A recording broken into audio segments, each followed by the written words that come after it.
Boa tarde. O Trilhas da Democracia de hoje, domingo, dia 10 de agosto, Dia dos Pais, recebe o deputado federal do PSOL do Rio de Janeiro, Chico Alencar, para um diálogo sobre os acontecimentos do meio da semana, terça, quarta e até mesmo quinta-feira, que representam, de alguma maneira, um fato novo na conjuntura política nacional, representado pelo que o próprio Chico chamou de golpismo de ocupação, ou seja, a tomada da mesa diretora da Câmara dos Deputados, que impossibilitou o início dos trabalhos legislativos depois do recesso de julho, que impediu o presidente da Câmara, Hugo Mota, de assumir a sua cadeira e dar início formalmente ao início dos trabalhos. Seja muito bem-vindo, Chico. É um prazer recebê-lo mais uma vez aqui no Trilha da Democracia. Prazer é meu, Marco. Um abraço a todos os papais que nos assistem. Eu também estou nessa condição muito honrosa, 4 vezes, e pai que é avô é pai 2 vezes também. Então, aos vovôs que nos assistem, sobre essa função muito bonita, né? E de ajudar os pequenos que a gente ajudou a gerar a se tornarem cidadãos de caráter e de preocupação em contribuir para fazer do nosso país uma grande nação soberana, igualitária e fraterna. Essa é a grande missão de quem é pai. E eu agradeço muito o convite, apenas para lembrar que o bloqueio, que o golpismo de ocupação, é curioso ver que essa semana se encerrou no 8 de agosto de 2025, mas ela rememorou muito no plano interno do Parlamento Nacional, do Congresso Nacional, o 8 de janeiro de 2023.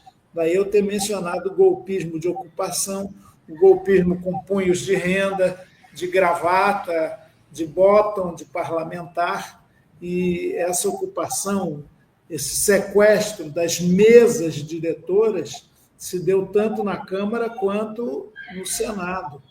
Eles tentaram impedir o funcionamento do espaço que é o da divergência, da dissidência, do confronto de ideias. Tentaram fazer prevalecer o argumento da força sobre o que é próprio do parlamento, que é a força do argumento. Uma manifestação insana, criminosa, antirregimental, porque no regimento das casas você tem o direito da obstrução, está regulamentado lá, que é um instrumento das minorias, para impedir ou retardar a votação de projetos que, no entender dessas minorias, não atendam ao interesse da população. Isso é legítimo, só que o que aconteceu não foi nada dentro do regimento, foi um ato violento de sequestro do poder delegado pelo próprio parlamento a quem está nas mesas diretoras. E a gente fala isso com a autoridade, nós do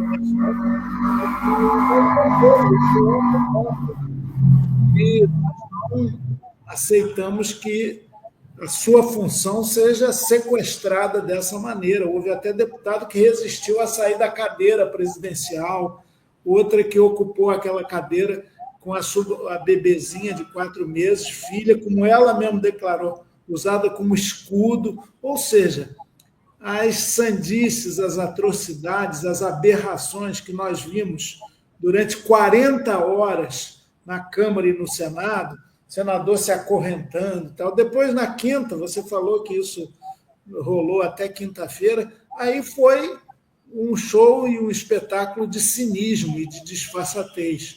Gente dizendo que não houve acordo de jeito nenhum, gente pedindo desculpas, tanto ao Alcolumbre quanto ao Hugo Mota, exagerei e tal. Ou seja, é algo que só contribui para a falta de credibilidade do parlamento, que já é grande, e mais, para a gente entender que o golpismo continua. Isso é um alerta por todos os modos e meios. Quanto mais se aproxima o julgamento definitivo da cúpula golpista, mais eles estrebucham, mais eles ficam insanos, mais eles entram na política do vale tudo.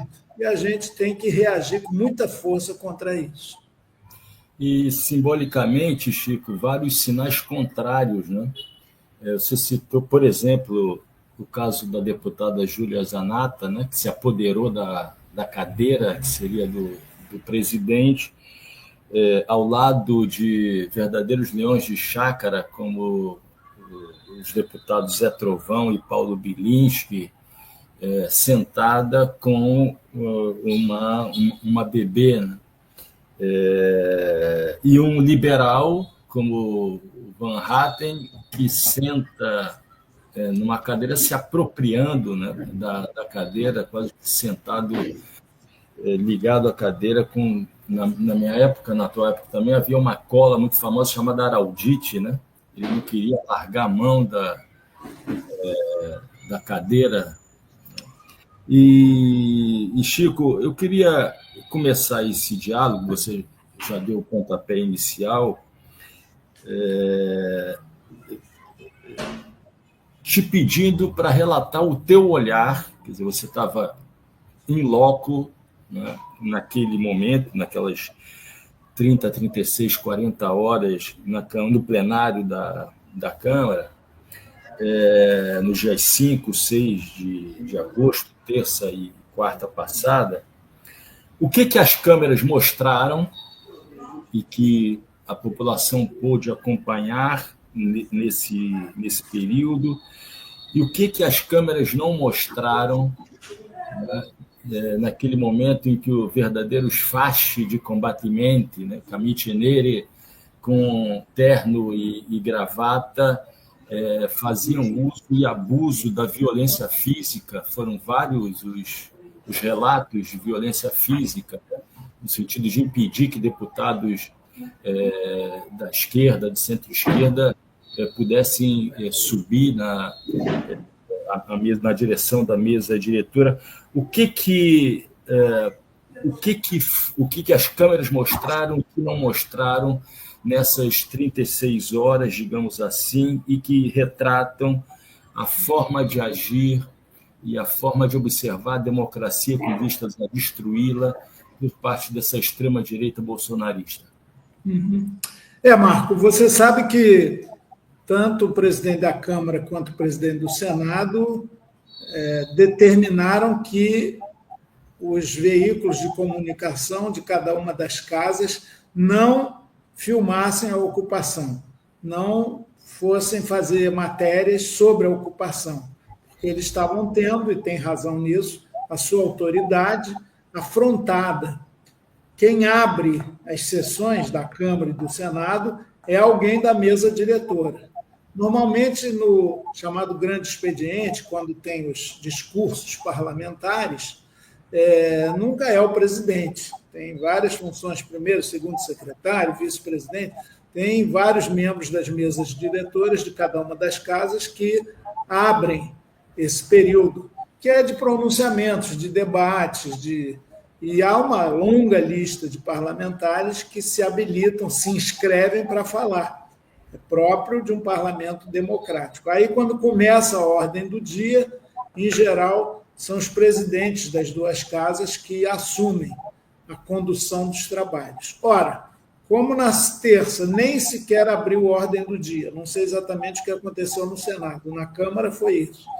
E na quarta também houve negociações, conversa para lá, conversa para cá. No caso da Câmara, o presidente Hugo Mota anunciou que abriria a ordem do dia às 20 horas, bem tarde, portanto.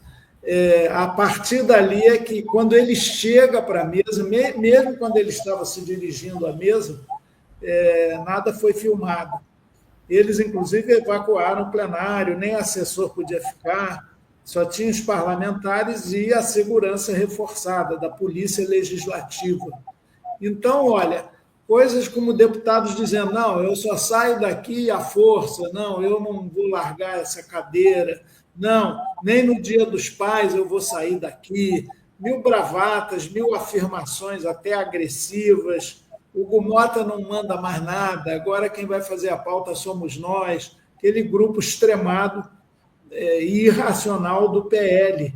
É bom que está tudo documentado, porque depois, e esse foi um grande problema, o que as filmagens e registros fotográficos, que eles depois de iniciada a sessão abriram para os fotógrafos, os repórteres, tinha muita gente, até de órgãos estrangeiros, acompanhando essa situação, essa crise, esse golpe parlamentar, literalmente. Abriram-se as galerias para eles filmarem de lá. Então, é bom porque tem prova documental da quebra de ética e decoro, da afronta à Constituição Federal, há provas irrefutáveis, documentais, testemunhais. Nós ficamos assistindo lá. Foi curioso, porque o PL definiu: ninguém dá presença. Nós continuamos impedindo essa sessão na quarta-feira. Só que o Gumota convocou para as 20 horas, e embora ele só tenha conseguido abrir a sessão passadas as 22 horas, mas a gente foi dando presença. E até o momento em que eles, afinal, reconheceram que tinham o quórum e resolveram dar presença, inclusive para não ser descontado, eles da extrema-direita, nós éramos, com presença lá no painel, 292 deputados, ou seja, uma maioria. Nós demos essa presença. E eles estavam como minoria e ficando cada vez mais isolados com essa postura de intransigência total. Mas eu acho que o que o pessoal não viu e os registros jornalísticos não puderam ser assinalados foi essa postura arrogante, violenta, completamente disparatada de gente que dizia, não, estamos aqui, esse lugar é nosso, vamos ocupar, é isso mesmo. Eu vi nas redes alguns dizendo, mas a esquerda também já ocupou, as mulheres já ocuparam. Sim, mas era diferente, era para chamar a atenção sobre um determinado problema e sempre numa postura negocial. Não vamos ficar aqui até o fim da vida, não vamos inviabilizar uma sessão, mas queremos dizer que nós estamos cobrando tal ou qual postura, tal ou qual posição. E aí essa ocupação deixou de existir. Nesse caso, foram 40 horas seguidas e com uma afirmação reiterada: o parlamento não vai funcionar enquanto não se votar. E depois eu comento essas propostas enganosas. Aparentemente, é sedutor, né? Fim do foro privilegiado, do foro especial para parlamentares do Congresso Nacional, que é o STF. Eles querem acabar com isso. Não por acaso, porque tem muitos processos contra eles no STF, que tem, ainda que seja lento, como é proverbial na justiça brasileira, mais agilidade do que qualquer processo que comece na primeira instância. As possibilidades de influência e de recursos na primeira instância são quase que infinitas. Tem processo aí que já dura 30, 35 anos, mas querem o fim dessa prerrogativa do foro. Traduzindo, tirar do STF esse direito exclusivo de processar e julgar os deputados e senadores. Eles não querem mais isso. Chico, antes de tu avançar nessas pautas que entraram na lista de exigências para que se iniciasse os trabalhos legislativos, o que a gente pode esperar desses 290 deputados que marcaram presença, ou seja, queriam que se iniciasse a sessão e que se interrompesse aquele motim bolsonarista? Dá para se fazer algum tipo de raciocínio sobre o posicionamento desses 290 deputados no conjunto de 513 deputados? É possível contar com esses 290 deputados para quê? Para barrar, por exemplo, essas propostas da extrema-direita bolsonarista, no que diz respeito a essas pautas que daqui a pouco a gente vai aprofundar aqui. Pois não. Marco, olha, dá para contar com um compromisso democrático, constitucional, regimental. Não há 292 deputados de esquerda ou mesmo do campo progressista na Câmara. Nós somos, com certa largueza aí, de critérios 120, 130, no máximo, esse campo progressista mais de esquerda. Então, nós temos também deputados que não são desse campo, deputados mais moderados, mas que não aceitaram esse método arbitrário, agressivo, completamente violento da minoria de extrema-direita que sequestrou as mesas de direção dos trabalhos da Câmara e do Senado. Então, a minha expectativa é que esse seja um polo de resistência, porque eles vão tentar de novo, eles não vão descansar, enquanto não houver se passado uma borracha total sobre o golpismo que começou lá atrás e que passou por tentar impedir a própria diplomação e posse do Lula e depois culminou no 8 de janeiro. É um processo longo, de 2 ou 3 anos, que está tudo sendo esquadrinhado no processo no STF. O núcleo crucial, o núcleo financeiro, o núcleo militar, está tudo muito bem delineado, é muito robusto o processo. E são muito robustas as provas todas. Então, a gente espera que esses 292, e até mais, eu estava ali numa expectativa da gente ter 308, apenas por um simbolismo de se atingir a maioria total de 2/3, que é capaz de proceder a emendas constitucionais, inclusive, é necessário esse quantitativo para se aprovar a mudança na Constituição, mas muita gente já tinha viajado, muita gente estava fora, muita gente, quando soube que a mesa estava bloqueada, não apareceu nem em Brasília. Foi uma semana bem atípica, essa de, supostamente, retomada dos trabalhos legislativos do segundo semestre legislativo. Ô Marco, resumindo, eu espero que esses deputados, e acho que o fato deles terem dado presença, não terem cedido à chantagem, ao arbítrio, à imposição dessa minoria, revela que eles têm compromisso com o que é o nosso guia. Não é a Bíblia, não é nada fora da Constituição Cidadã de 1988. Ela é o nosso guia. Então, é importante a gente tê-la sempre em mente, tê-la sempre no coração e nas mãos, até porque é uma Constituição muito democrática. Eu vivi aquele momento, os cabelos brancos têm essa vantagem da ascensão dos movimentos sociais, que culminaram em muitos debates muito ricos na Constituinte, 87 e 88. Inclusive, havia a iniciativa popular de lei que mais de 15 milhões de brasileiros e brasileiras assinaram, botando endereço, nome, RG, tudo. Não era uma coisa assim feita ao léu, não. Era rigoroso. 15 milhões de eleitoras e eleitores brasileiros assinaram iniciativas populares de lei para aquela Constituição, muitas delas acolhidas. Então, o nosso guia, o nosso elemento de decisão e a nossa obrigação, que a gente jura quando toma posse, de respeitar, é a Constituição da República Federativa do Brasil. E, aliás, logo de cara, nos seus primeiros artigos, fala de princípios da nossa República, independência, soberania nacional. Então, esses deputados, eu tenho aí, sem certeza, eles têm compromisso com isso.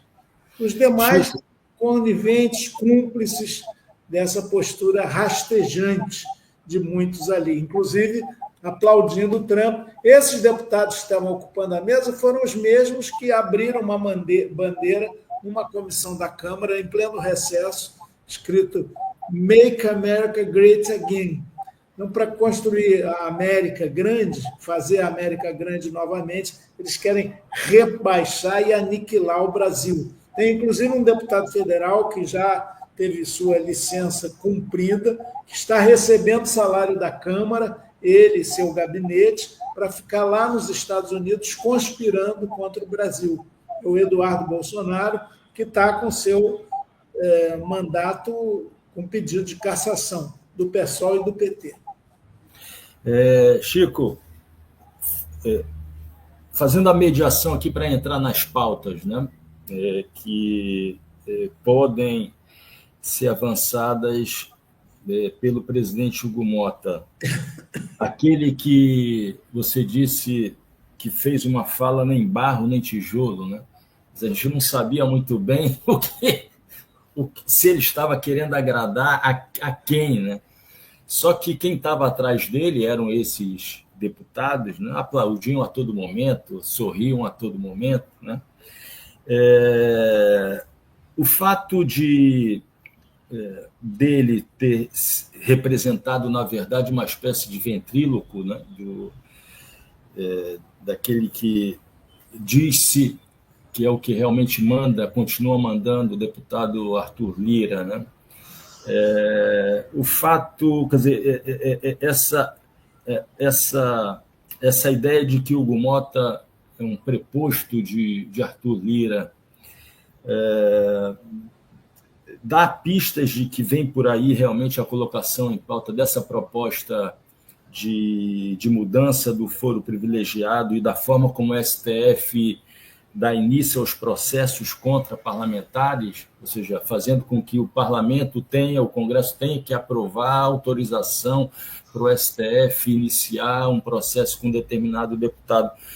Te parece que esse tenha sido o ponto de consenso para que cessasse aquele motim?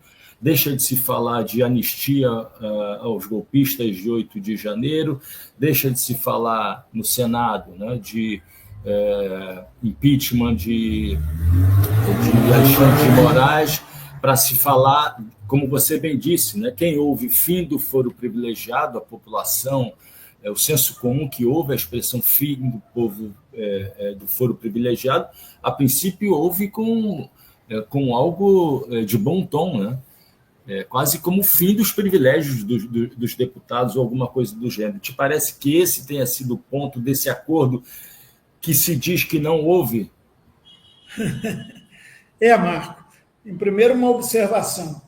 A fala do Hugo Motta, quando abriu a sessão quarta-feira passada, às 22h20, por aí. Olha a demora.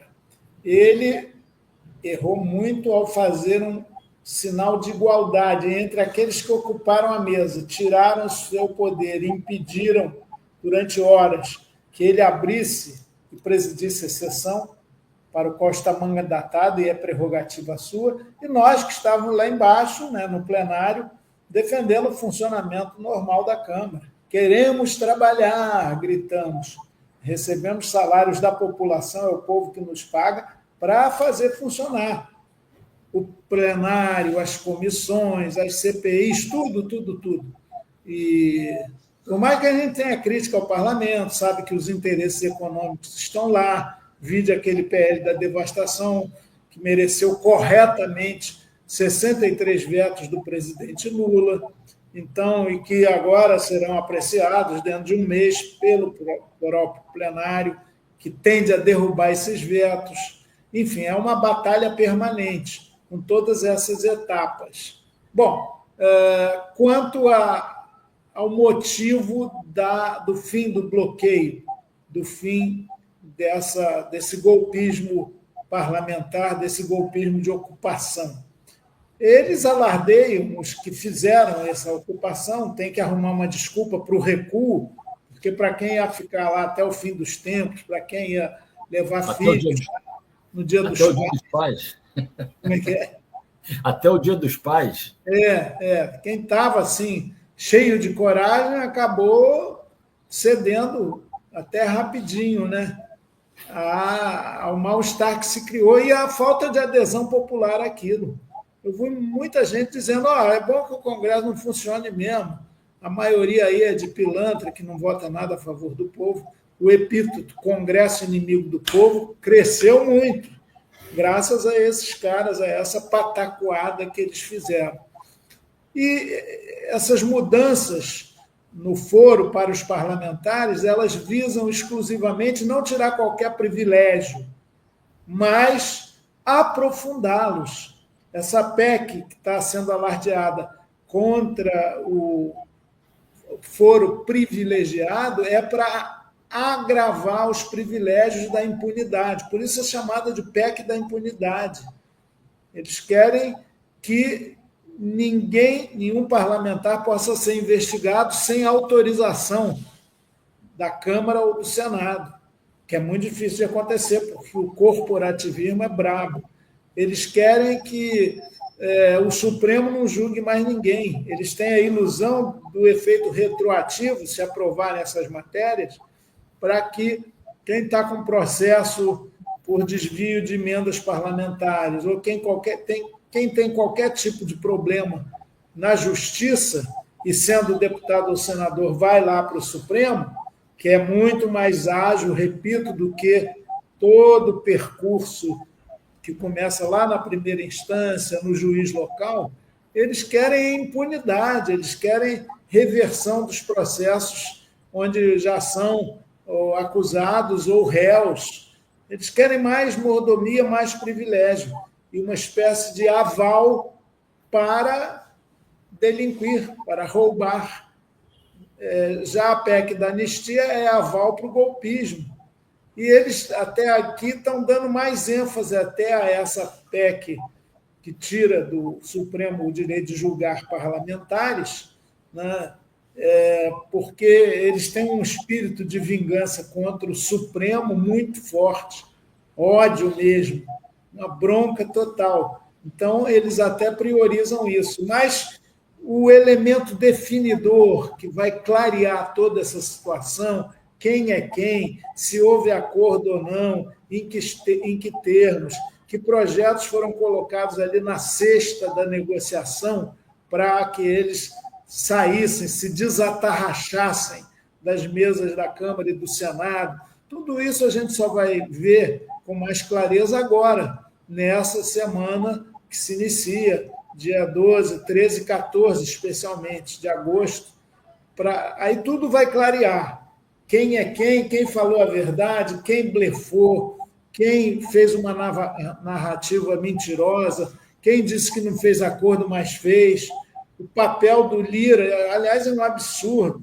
O Hugo Mota, que é verdade, foi patrocinado pelo Lira, foi escolhido por ele, mas não devia ficar nessa posição subalterna. Isso é muito ruim para a democracia brasileira. Mas nós só vamos ter uma definição da postura de cada liderança, de cada partido político nessa semana que entra. Eu estou muito curioso para ver quem é quem nessa história toda, quem defende a democracia ou quem dá aval à corrupção e ao golpismo. Chico, virando para a segunda parte do programa, eu queria dialogar agora um pouco com, lógico que são inseparáveis, né? Mas eu gostaria de dialogar agora um pouco com o professor Chico Alencar, o professor de História Chico Alencar, sobre o golpismo na história do Brasil, né? Sair um pouco desse plano do imediato, né? Quer dizer, a ocupação da mesa diretora foi apenas um exemplo mais recente de um golpismo de extrema-direita que ainda dispõe de um repositório muito grande de práticas que visam a desestabilização da nossa democracia política, né? Você consegue vislumbrar os próximos passos dessa tentativa que é permanente, que é contínua, quer dizer, esse golpe que é continuado, esse golpe que é permanente e que se exacerbou desde os idos de 2014 em diante, 2016 até, quer dizer, já são 10 anos, mais de 10 anos, em que essas vivandeiras do golpismo no Brasil se encontram como hienas, né? Você consegue visualizar os próximos possíveis passos, os próximos possíveis movimentos táticos da extrema-direita? Isso é uma coisa. E a segunda, me chamou muito a atenção de maneira negativa um comentário feito por um jornalista da UOL que dizia o seguinte: Trump usou o máximo que tinha para tentar pressionar politicamente, tentar sancionar, na verdade, conseguiu sancionar politicamente o Brasil. E desperdiçaram essa oportunidade. E os Estados Unidos não teriam algo a mais a levar a cabo no sentido de desestabilizar a nossa democracia. Bom, para quem conhece o papel dos Estados Unidos na América Latina, sabe muito bem que existem muitos outros recursos por parte, vou usar o termo, do imperialismo estadunidense para derrubar governos democráticos. Eu queria te ouvir do ponto de vista histórico isso. Quais os possíveis próximos passos da extrema-direita, essa extrema-direita bolsonarista, e o papel dos Estados Unidos daqui para frente, depois dessa posição altiva em defesa da soberania nacional do presidente Lula. Por favor, Chico. Pois não, Marco. Olha, nas tortuosas trilhas da democracia brasileira, a gente tem uma estrada pavimentada com muito mais quilometragem do autoritarismo, das autocracias, da imposição vertical numa sociedade de classes do que democracia participativa. Nenhum país vive como o nosso viveu quase 4 séculos de escravização, de monocultura dependente, de dependência externa, por óbvio, impunemente. E nós tivemos, desde a conquista da nobreza e da burguesia comercial portuguesa sob as expensas do Estado absolutista lusitano aqui, nessa transição do mercantilismo para a afirmação plena do capitalismo industrial no século XVIII, o Brasil foi colônia. Foi colônia com a sua diversidade de populações nativas, todas elas dizimadas, massacradas, acossadas, nosso litoral explorado. E isso foi no século XVI, no século XVII, no século XVIII, até quase o fim do século XIX. Monocultura, escravização, dependência externa, latifúndio, grande concentração da propriedade, uma casta, uma minoria muito rica, continua existindo até hoje, que reage até à taxação das suas fortunas, a gravames sobre o direito de herança. Darcy Ribeiro dizia que a elite brasileira é das mais vergonhosas e egoístas que há no planeta. Então, ninguém vive esse contínuo aí autoritário impunemente. E ele se desbordou até para a nossa República. É bom lembrar que de 1889, quando da proclamação da República, foi uma movimentação militar, sobretudo, até 1930, o que nós tivemos foi uma república oligárquica, também chamada do café com leite, ou dos bacharéis. A república do voto de cabresto, quer dizer, era uma democracia apenas no nome, eleições a cada 4 anos para a presidência da República, mas tinha a comissão de verificação de poderes, as oligarquias regionais é que mandavam, e no plano nacional as oligarquias mais poderosas, São Paulo e Minas Gerais, basicamente. Então, também era uma república que nasce com viés autoritário. Depois nós tivemos a Era Vargas, com várias fisionomias, um governo revolucionário, mas que não foi propriamente anti-oligárquico, houve uma composição entre forças emergentes, inclusive industriais urbanas, e uma opinião pública que se formava de classe média urbana e os velhos setores oligárquicos. A grande maestria de Vargas como líder político foi perceber essas novas os novos atores na cena política brasileira, inclusive os trabalhadores, que no Estado Novo, que foi um regime autocrático, um golpe dentro do golpe, quer dizer, haveria eleições em 1938, ele cancelou e estabeleceu o Estado Novo, um ano antes, 1937. Mas ali também ele consolidou leis trabalhistas, não por boa vontade simplesmente, mas porque havia luta operária dos anarco-sindicalistas, havia muita reivindicação. A classe trabalhadora começa a aparecer na cena pública brasileira. O estádio de São Januário, aqui no Rio, Vasco da Gama, ele foi local daqueles primeiros comícios do 1º de maio, onde Getúlio anunciava sempre algum benefício para a classe trabalhadora, até já no início dos anos 40, a consolidação das leis do trabalho. Mas sempre havia o risco, ou a combinação até de medidas democráticas com postura autoritária. Aí nós vivemos um período que foi curtíssimo, de 45 a 64, de democracia liberal burguesa representativa, eleições, não sem tentativas de golpe, por exemplo, para impedir a posse de Juscelino Kubitschek. Não, o golpe de 64, empresarial militar, foi tentado em 54, mas Getúlio, com gesto extremo, ele que voltou ao poder, dessa vez pelo voto popular, ele se suicidou e, com isso, provocou uma comoção nacional e barrou o golpe, que veio a se dar 10 anos depois, atrasou esse golpe.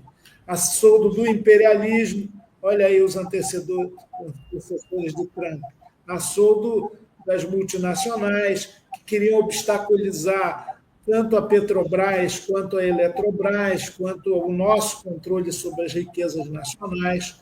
E tudo isso vigorou de 64 a, pelo menos, 1984. 20 anos, página infeliz da nossa história, de autoritarismo extremo, censura, tortura, banimento, exílio, ditadura, da qual nos livramos com um movimento de base, movimentos sociais, contra a carestia, das associações de moradores, dos sindicatos não pelegos, autênticos, onde emerge essa liderança chamada Luiz Inácio Lula da Silva, sindicatos combativos, sindicatos que organizavam os trabalhadores. Também a classe trabalhadora mudou muito de fisionomia daquela época para hoje, claro.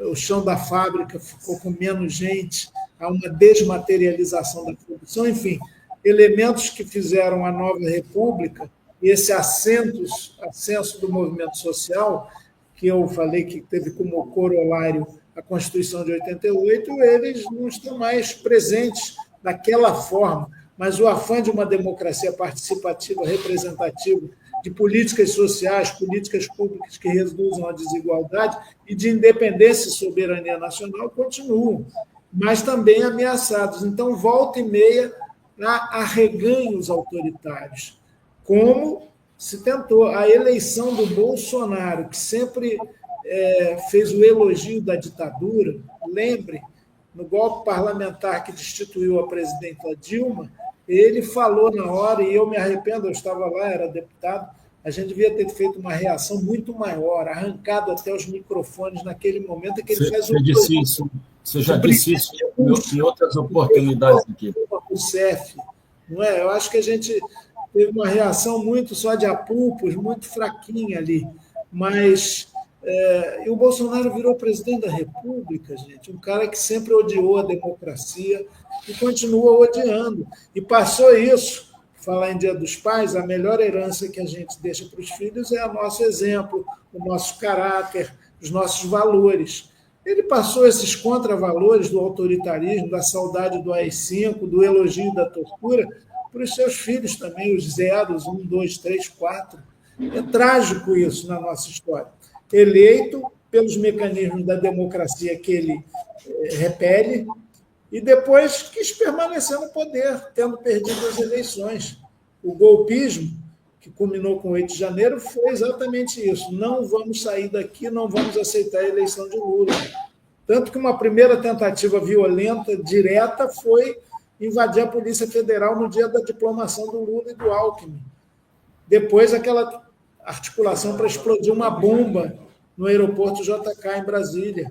Depois, na posse, tinha uma multidão aí em Brasília, bonita, colorida, diversa, animada. Foram um dia de muita emoção, aquele 1º de janeiro de 2023. Dali a 6 dias, 7 dias, eles fazem algo que ninguém esperava.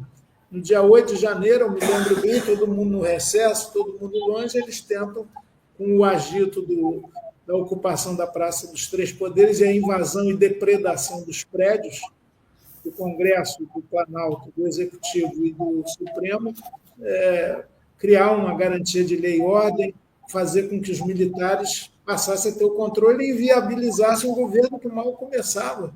Tinha uma semana de posse, mas o governo agiu muito bem. Relembremos, foi o ministro Flávio Dino, que era da Justiça à época, que, discutindo com o presidente Lula, falou: não decreta lei e ordem, foi uma intervenção na segurança de Brasília, o Capelli que assumiu isso, porque o que eles querem é isso mesmo, generais controlando o nosso governo.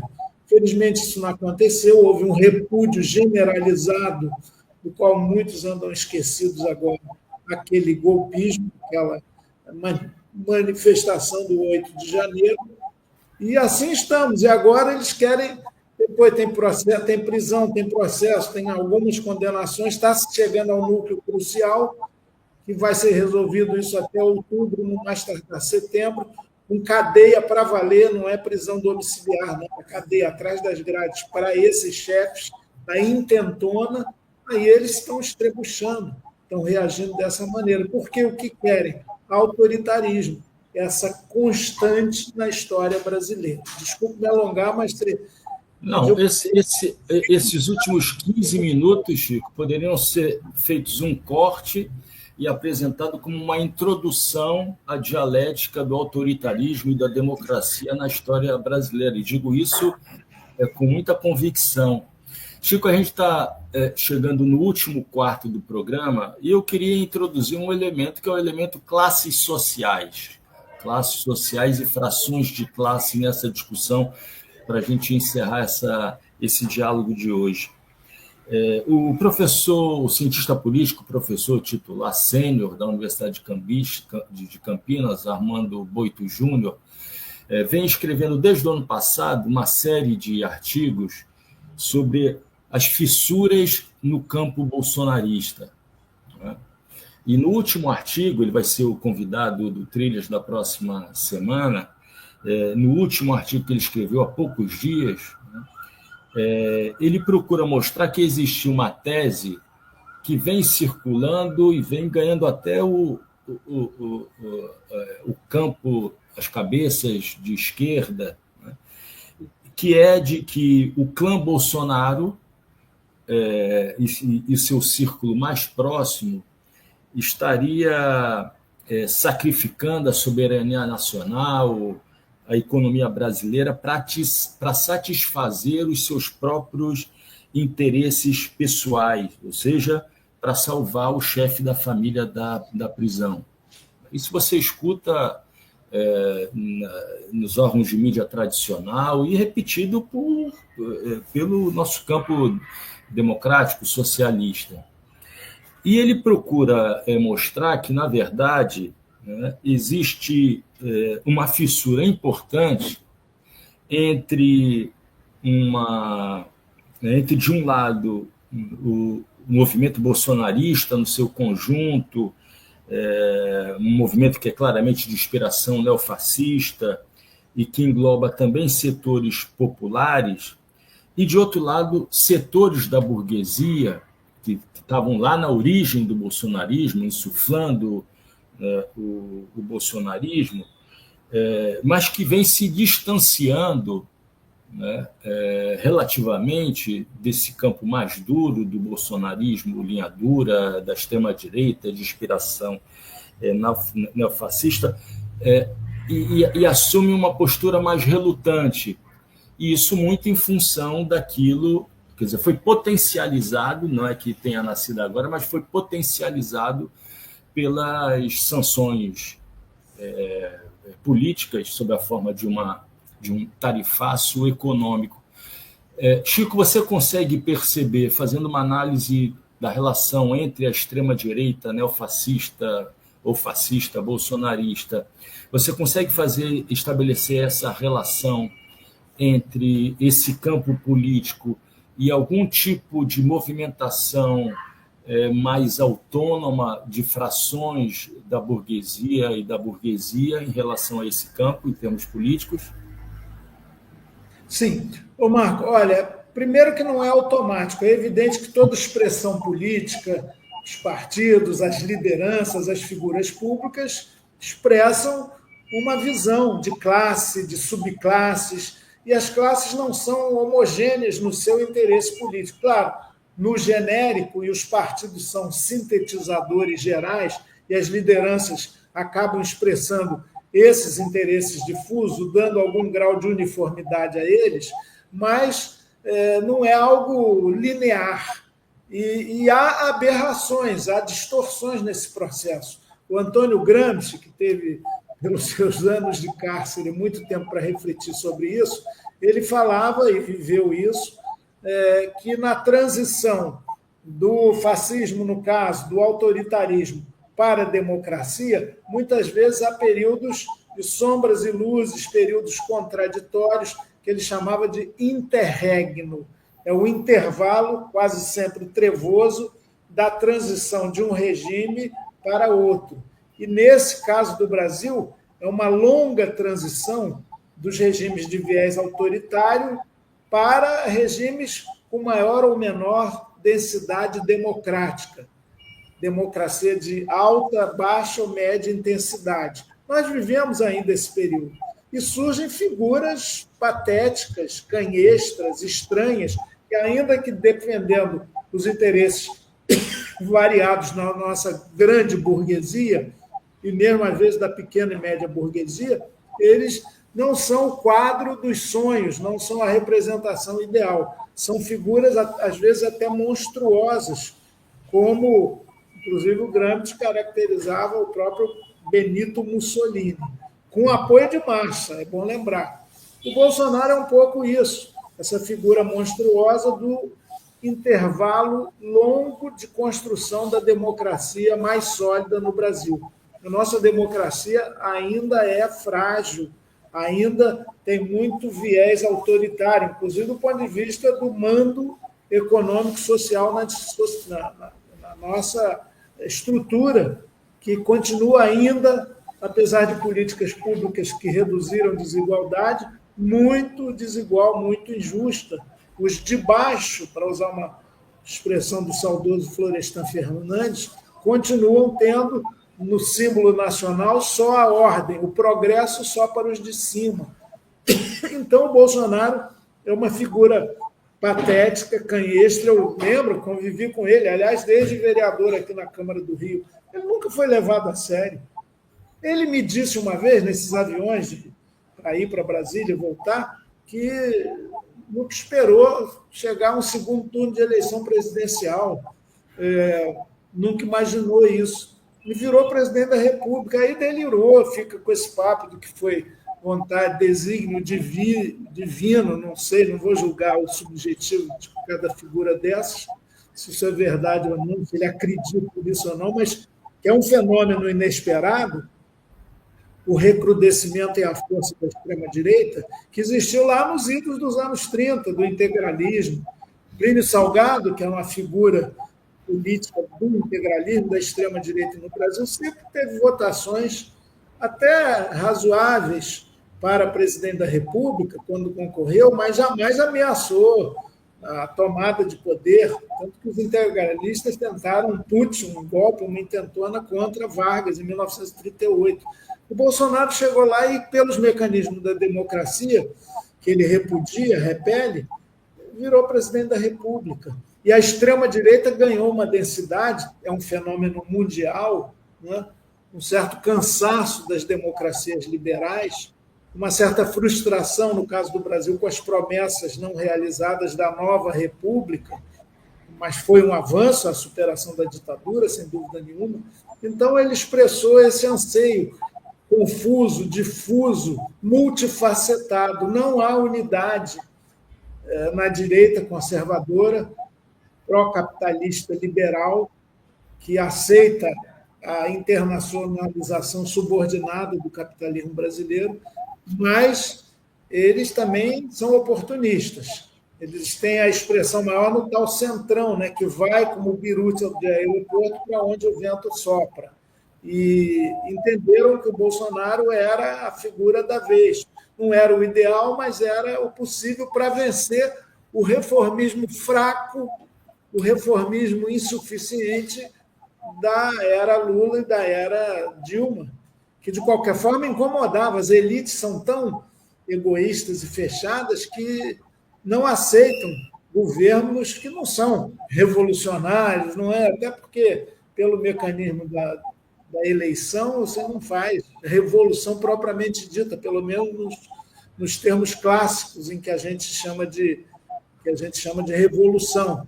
E nem é isso que se pretendeu. Mas, ainda assim, para as nossas elites, e o Lula é um conciliador nato, ele tem uma paciência enorme para discutir com todos os segmentos, todos os setores, ainda assim vira um perigo. E houve um retrocesso mental, de conhecimento, de raciocínio, que eu fico impressionado. Tudo vira comunismo, e eles nem sabem o que é comunismo.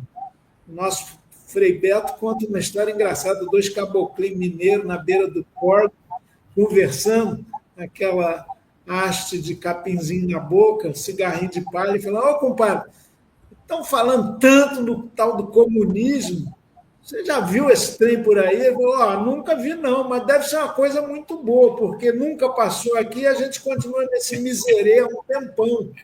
Então, olha, a ignorância perdeu a modéstia, a soberba predomina, a arrogância autoritária, que a gente viu agora nessa ocupação das mesas diretoras.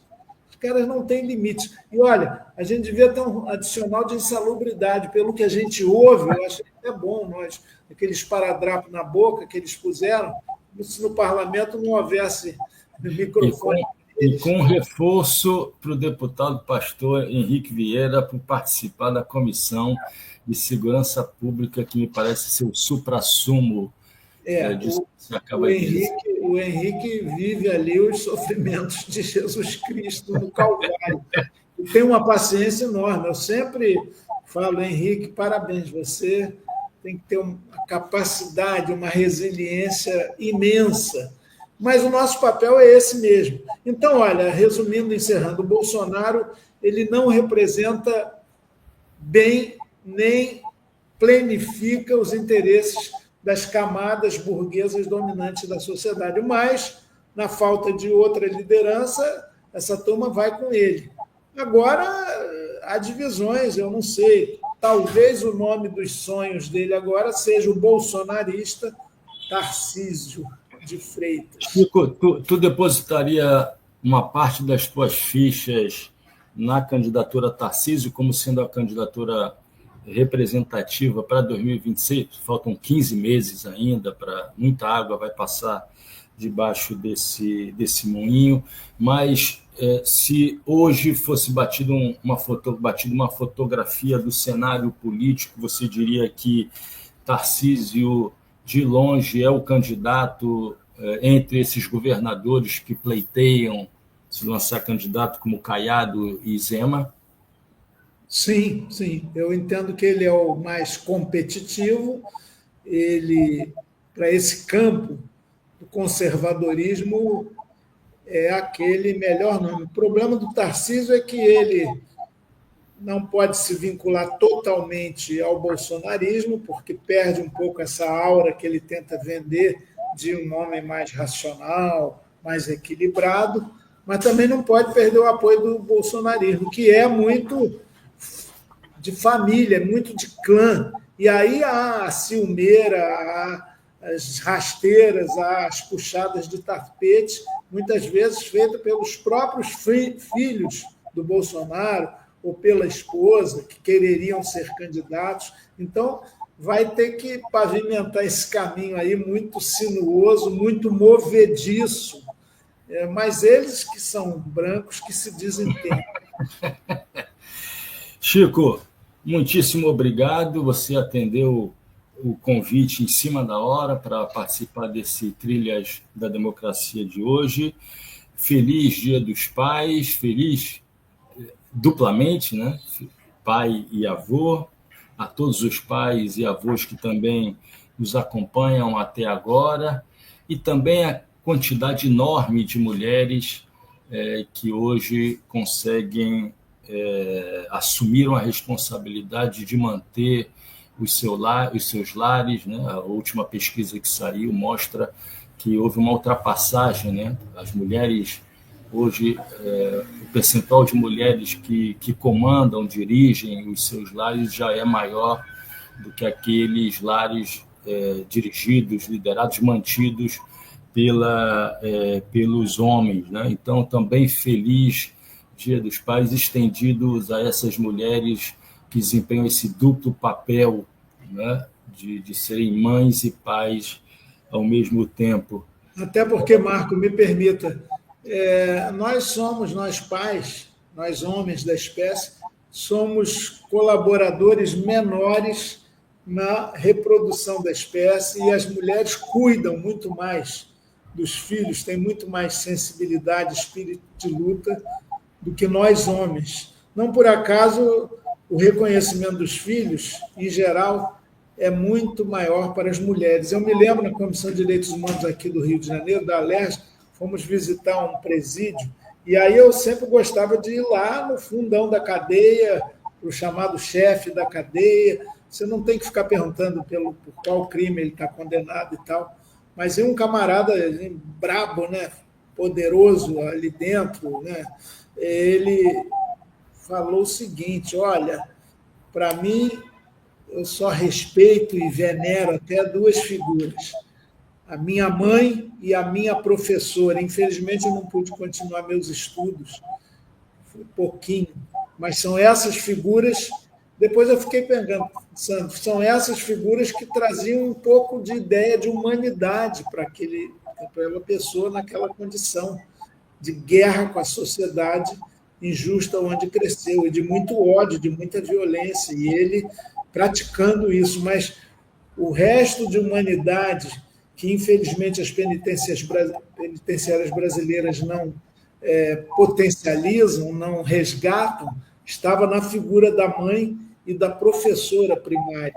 Mas, é claro, os pais têm também o seu papel. A gente tem que reconhecer que nós temos um papel importante também, e é uma bênção de Deus a gente poder ser pai, avô. Bisavô é mais difícil, né? A nossa finitude, em geral, impede. Mas, de qualquer maneira, vamos louvar esse dia.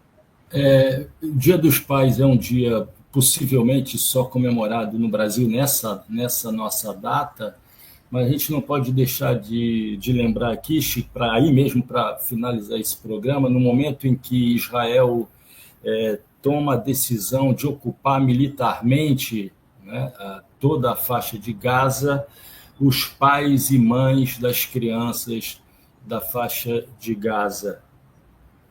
O Trilhas da Democracia fica por aqui, volta sempre no próximo final de semana, sábado ao vivo às 17 horas e domingo às 15 horas. Viva os pais e mães da faixa de Gaza, salve deputado federal Chico Alencar. Grande abraço, Chico. Para todos nós, vamos em frente, firmes. Obrigado, Marco. Um abraço.